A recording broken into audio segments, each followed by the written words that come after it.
Hi there. It's been a showery start to June, and this weekend continues the theme, but Saturday in particular will be a lively day with some very heavy downpours and thunderstorms as this area of low pressure turns up. It's being deepened by the jet stream dipping to the south of the UK. So we've got this upper low pressure in the atmosphere and a surface low pressure, and that surface low pressure, as it's spun up by the jet stream, will develop more isobars. So it's also going to be windy, particularly on the southern flank of that low for Saturday across the south and southwest of the UK. And it's towards the southwest that we start the day with the heaviest showers, and in fact these big blobs of rain indicating some longer spells of wet weather first thing, moving through South Wales, southern England into the Midlands.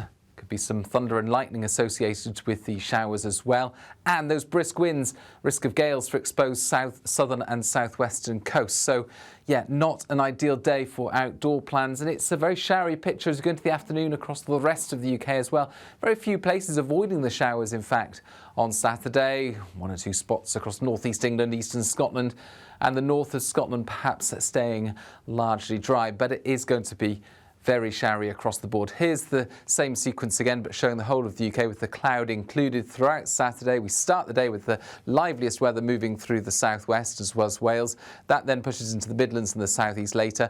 The showers more scattered across Scotland and Northern Ireland, but even here, the chance of some heavy downpours at times, and feeling on the cool side, particularly where we've got that brisk wind in the south, but all areas will see temperatures a little below average for the time of year. 17, 18 in the south, 13, 14 further north. There will be some bright spells in between the showers, but really it's a generally cloudy and showery day.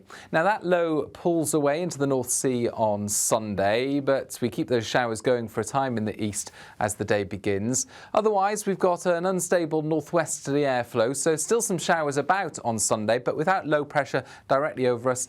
It's certainly going to be less lively compared with Saturday. We start the day with cloud, wind and showers across the east coast, but then the focus turns more towards the northwest as the afternoon approaches, with the heaviest and most frequent showers pushing into Northern Ireland and western Scotland. Scattered showers elsewhere, but certainly fewer compared with Saturday. A better chance of dry and bright weather in between. Some sunshine turning up across the Midlands and the southeast in particular. However, there will again be a lot of cloud in the sky. Still a cool breeze, but it's not going to be as strong as Saturday. Temperatures similar compared with Saturday, although perhaps feeling a little less cool where we've got lighter winds and some more sunshine across some central and eastern parts. Then, whilst it stays cool and changeable at first next week, we've got the heat building across Iberia, and as that heat builds, it starts to expand through Tuesday, Wednesday and into Thursday. There's the potential for that heat to approach from the south towards the middle part of next week. Some uncertainty at the moment on the exact position and shape of the low pressure to the west, which will dictate how far the hot air to the south pushes north across the UK. And with that low pressure to the west, always the chance of some instability combining with the heat and humidity to allow for perhaps a thundery breakdown to occur by the end of next week. Nevertheless, there are some signs of drier and more settled weather by the third week of June, with high pressure a little more influential, although that's a long way off. And certainly for this weekend, it stays very cool, very changeable, and watch out for those strong winds and heavy showers, particularly in the south.